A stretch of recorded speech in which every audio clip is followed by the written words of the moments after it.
Hi, my name's Simon. Today I am going to be speaking with Neil Marshall, writer and director of Dog Soldiers, The Descent, Hellboy 2019, as well as the director of Game of Thrones episodes and episodes of Hannibal.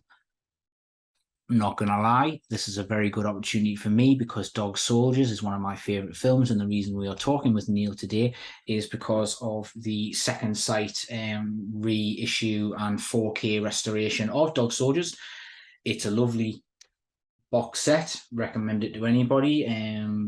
I've also written a review of Dog Soldiers to coincide with this, so please feel free to go over and read that too. Apologies in advance. I'm a bit of a geek and I'm geeking out with Neil about this. I met him when I was at university learning how to do screenwriting and filmmaking back in feels like 2002. He had just finished Dog Soldiers and was working on about to pitch The Descent. So there's a bit of history there. I've always sort of liked the guy. I've always been rooting for him as a fellow Northerner as well. So I apologize in advance for the gushing that you're about to see. I hope you enjoy it. It's quite cool because I got the sort of notification, like, do you want to review Dog Soldiers? And I was like, yeah. And then I got another notification saying, oh, do you want to interview Neil Marshall? And I was like, yeah, because I don't know if you recall, but you probably won't, but you did a lecture at Northumbria University, like way back. I think you just finished. I did a long time ago, yeah. I was there. I was in there. So it was like, we heard all about like the baked beans guy who helped fund it. And I think you would either You got just all the about to, stories. yeah, you Yeah. were either just about to pitch The Descent or you just started it. Because I remember my friend went on to Ain't Cool News and was like, I've got a hot exclusive, Neil Marshall's next film. It's going to be about chicks with pics. And so, yeah, So so it was him, was it? Okay. yeah, selfie, if you're watching this, that was for you. Yeah, so sort of been following you like ever since. So it was quite cool. And I'd already ordered the DVD when I got the opportunity to do this. So it was quite nice. So I was stalking you and I saw you went to Fright Fest. Is that like, Yes. how was that then? How was the screening? Uh, it Because was it was amazing. I mean, it's the first time I've been back there in like 8, 9 years, something like that. Because I was living over in the States for like 10 years. So yeah, I just hadn't been at Fright Fest forever. So it was just great because I used to go there all the time. And it's just like it's one of the best festivals in the world. I love it. The guys who run it are fantastic, and yeah, just to be up there amongst all the fans and everything like that was just brilliant. So I mean, I was premiering my new movie there, right. but then they also did a like sort of 20th anniversary screening of Dog Soldiers with the new 4K version, which is just beautiful. Yeah, Uh, and it's just astonishing that like to think 20 years after it got made, we're still talking about it and yeah. still people going to see it in a cinema, which is like, so it's just awesome. So that's the kind of stuff that Fright Fest does. That's so cool. Yeah, it's got to be amazing. Like, because I know when everyone sort of sets out to try and get into the industry, everyone kind of wishes they would produce something that would have that longevity. Have you found that? Because obviously you've been going there a while. I'm assuming you'll have seen the film screened across the decades, which is an amazing thing to see. Has the reaction changed? And because I imagine Fright Fest, it's a horror festival, so they're going to react to it one way versus a normal crowd. Is that sort of changed through the years, or is it still being sort of like a standard Not reaction? really. I mean, you're dealing with like, hardcore horror fans, Yeah, and they're a smart bunch and they know their shit. yeah, I guess the biggest difference is that it seems to be a lot more films now. yeah, They're almost like overwhelmed by the amount of films that are coming out. Whereas like 20 years ago or something like that, there was a lot less horror films being made. yeah, So that's a big part of it. But in terms of like the fans' response to stuff is, it's usually overwhelmingly positive. They yeah. want to support horror and not just horror but genre as well. Any kind of like genre, because there's like sort of fantasy and things like that show up at Fright Fest as well. It's not just pure blood horror. So speaking of watching things and love and passion and sort of things, thinking about the reason we're talking is the 4K DVD release from Second Sight of Dog Soldiers. See how perfectly I did that, by the way. Oh, it's good. Good segue. um, how hands-on were you in? Because obviously they've remastered it, they've created special features specifically for the release. They've also sort of gathered together ones from previous releases. was it just a sort of a case that you sort of went, yeah, okay, and then you got this lovely package through the post, or were you particularly hands-on with it? Like, from your point of view, what was that remastering sort of? I tried to be as hands-on as possible. I mean, I was for the most part, I was in the States when they were doing it, but the main thing was the picture quality and the sound quality and things like that. And so they were always like sending me things to look at, things to watch, and just because they wanted my input on it. Mm-hmm. And I wanted to give them as much of like I sent them a whole bunch of photographs that I had, like old photographs, like real photographs, not digital photographs, like real photographs. Then I had to kind of rescan and stuff like that, and they're kind of grainy or whatever, but they're all in the book that goes with it. Right. But it's just like personal photographs from the set. I just wanted to give them as much as possible. I dug up the storyboards and sent them that. So just various bits and pieces just to try and give them the fullest possible package for the fans, because I knew that this was like a big deal. It's 4K, it's 20 years, and as an avid kind of Blu Ray collector myself, I wanted to give them the kind of package that I would want from a film that I love so much. So I tried to be as hands-on as possible. We got the DP Sam McKidd as well to sign off on the way it looked, and just over the moon with how it's come out. And I mean, it just looks stunning.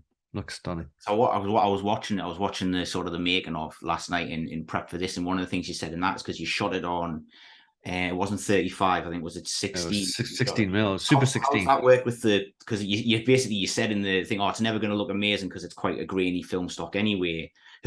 What's it like? Because I've bought it before I've got a 4K telly. I'm prepping for eventually when my telly has an accident and I need to buy a 4K TV. I think there's Godzilla and Pitch Black are my 4Ks that I've got so far. Well, I've just had to buy a new 4K Blu-ray player. Have you? Because I bought one a while back and I thought it was 4K, but it was because it says 4K on the box, but then you read the small print and it's like 4K upscaling, which is like something different. I'm like, you lying bastards. So is the upgrades, is it worked, or has it still got that lovely? Because I think the grain is something that you want. There's definitely the grain is still there to a point. But it's more consistent with the original grain from the negative. Because what happened was, and certainly it was visible on the previous Blu-ray of it, was from a 16 mil neg, it was then blown up to 35 mil, which obviously blows up the grain too. And then when you take that and make whatever it is, the interpositive, and then you run off prints from it, there's even further grain because you're just dealing with more film stock. Like as soon as you're adding film stock from film stock to film stock, it just increases the grain factor. So with this, because it's taken as a digital master direct from the negative, it only has the original grain on it, which is like what's on the original film. So there is some grain, but there's a lot less than there used to be when you saw it on prints, so it looks absolutely stunning. I can imagine you were just totally geeking out again when you see it, because there's nothing look better than seeing your stuff for the first time. Was it a bit like that, do you think, sort of seeing it is? It's a little bit like seeing it. It was a little bit like seeing it when it was brand new. And even then it probably never looked this good, because as I said, it would go through the whole print process. So even on DVD when it gone through the print process, but seeing it like this, it just feels like for the first time you're seeing it in its most pure form. So thinking about seeing it again, because obviously it's been a while since I've watched it, because I've never actually owned it on Blu-ray, because when I saw the second sight edition, I was like, right, I need to rectify this problem. I've never owned it. It was worth waiting for this one. Oh, honestly, but I was watching it, and there was obviously you have these memories of this thing that you watch, and it was like a beloved film, so I remember quite a lot of it. But there was little shots in it that I sort of forgot that you'd done, or I just didn't even notice. Like, for example, there's a shot where they first get attacked by the werewolves and they're all sort of running through the bushes, and there's this point of view shot of the werewolf sort of running into tracer fire. I was thinking, how the hell do you do that? Because I know you had money, but it wasn't a super high budget production. And I'm thinking, because that took me by surprise as a fan. Obviously, I'm assuming you've rewatched it recently, because you must have been checking the negatives. Well, I watched it on Sunday with the audience, so But was there anything in there that you'd either forgotten that you'd done, or that you were like, oh crap, I'm cool, where you watch it and you sort of, again, that geeking out feeling where you sort of remembered it, or maybe didn't quite remember it as well? Um, I don't know. I kind of know it like the back of my hand because I edited it as well, Yeah, and yeah, and yeah. and so I kind of really know it very very well of all the different shots and things like that. Yeah, there was nothing I specifically forgotten about. And it's not like it's the first time I've watched it in 20 years I either. was So gonna I've say, been to a yeah, few screenings. So I've kept up with it, like because there has been other screenings. I think there was definitely a 10th anniversary screening somewhere in LA, maybe. So I've seen it. I've seen it a few times, and yeah, there were no great surprises. anything that you're still sort of super proud of, like of any shots or anything that like is because it was your first feature that maybe Well, was I'm mainly just proud that as a first feature, like we pulled it off yeah, at all. yeah, totally. But because everybody said it was just way too ambitious, it was too big. Yeah, It's not the right thing, yeah, and so just against all those kind of adverse opinions, that we actually managed to achieve it. yeah, But and we managed to put every like penny that we had on screen. The use of locations, the use of effects, the yeah, werewolves look great. yeah, yeah, The explosions are all real. It's yeah, like there's no, well, I mean, real. I said the last one of the house blowing up was this beautiful miniature that they did and blew yeah, that up, but it's yeah, still a real explosion. So there's no yeah, CG in there. There's a couple of like composite shots of full moons and things like that. But that's the only kind of CG element to it, as such, and a little bit of morphing when the girl's eyes at the end yeah. turn yellow. But that's as close as we ever got to a CG shot in the movie. Speaking of the eyes, I was loving on the making of because I don't know about you, but the first thing I watch the film, and then I usually watch the making of documentary that comes after. Like Yeah, that's like my go-to feature on a DVD. yeah, And what yeah, I yeah, like about this release is it's actually a good making of because sometimes you watch these things and it's basically just a prolonged advert for the film that I've just bought. It's not really like an yeah, actual process. I'm just yeah. like I always get a little bit frustrated when making ofs don't have behind the scenes footage. I mean, that's yeah. when it's just like people talking, but it's clips from the movie which you just watched. It's like Yeah. I want to see the behind the scenes stuff. So what's your go like? Because I've got my favorite, like I've got favorite films, but I've also got favorite making ofs as well. Like, do you have a particular one that you think's like a gold standard making of that The like? original making of Raiders of the Lost Ark Right? is Okay. was the gold standard because it was watching that in combination with Raiders that basically made me. I knew exactly what I wanted to do with my life. I was like, I had to direct movies. Yeah. So that one is still a big favorite of mine. Um, and then they did another one for Temple of Doom, which is great. Right. But obviously things like Hearts of Darkness and have you seen Full Tilt Boogie? That's a pretty good one as well. No, I haven't. Is that I'll have to give that a look. I like my one. I likes the Abyss. Have you ever watched the making of the Abyss? Yeah, Apparently yeah. that one's That's pretty pretty good. good. But I like I like that to one. get into the real nitty gritty behind the scenes stuff. With Yeah. Full Tilt Boogie's great because it like talks to all. It's about From Dusk Till Dawn, the making of that, All right. Okay. and but it's like talking to all like different members of the crew and stuff like that, and you really get a sense of like the camaraderie and whatever. Yeah. And I love that because I love seeing all that stuff. But yeah, making of Raiders is my go-to making of thing. I'll have to give And that a I go. because I just shot a movie over the summer, and the night before I started filming, I watched The Making Raiders again just to Right. remind me of where it all began. And plus, I mean, Spielberg, isn't it? So it's like you got to sort of, if you're going to learn off anybody, you're going to learn off him, aren't you? Obviously, you've been doing this a little while now. Well done. Thank you very much for cranking out these films at a rate. I appreciate it, and the TV work as well. I realized you'd worked on Game of Thrones because I was obviously researching the IMDb, and I Yeah, was like stunned by how many of the shows that I really like you've worked on. Things like either Hannibal Lecter one, Hannibal. Like I didn't realize you'd worked on that and things like that. yeah. I did the Red Dragon episode of that. I mean, I Oh was really lucky. I got to do a good stretch of TV stuff while I was over in the States, but I yeah, couldn't get a feature film made to save my life until Hellboy came along, and then right. that turned out to be a bit of a nightmare. But it's like right now, it's like I'm in a position where, I've been making a film a year for the past sort of 4 years, sort of thing, and Yeah, I'm yeah, just really, really happy to just be churning stuff out. I just want to make sure it's good, I yeah. want to make sure that keeps the fans happy. Well, but so thinking about like that keep getting the work, and because like Dog Soldiers was your like breakthrough sort of. This is the thing that sort of gave you and greased the wheels for like masterpieces like The Descent and things like that. Incidentally, I was telling my friends at work about this, and I've got a mate who's like, "Oh, I can't watch The Descent. It's too scary. Like, it freaked me out too much." And I was like, "I love that." I like to make a film that's too scary to watch. Although weirdly, because of The Descent, me and my mates went potholing. Like, we didn't even really know that it existed, and then we saw The Descent. We're like, "Oh, let's give that a go." So I don't know quite Yeah, what's I wrong. think you're the first person who said that The Descent inspired me to go potholing. So usually The Descent stopped me from going potholing I ever know. again. Being fair, if I'd heard a baby giggling while I was down there, I would have been straight out. I wouldn't have gone further in like the girls did. I would have like gone the other way. But still, we thought, I'll give that a go. But so thinking about that was like Dog Soldiers was your sort of breakthrough. What apart from, because the advice people always give is, oh, just get out there and do it. Apart from that one, what would be your sort of hint or tip, or for someone who's, say, writing a feature, or like getting started, like what would be your, looking back, the maybe a piece of advice you would give your younger self? Get the script right. Okay. That's where it all starts. Like, work on the scripts. Like, don't try and just like rush out and like you think, oh, I've done a draft of the script, we're ready to go. Mm-hmm.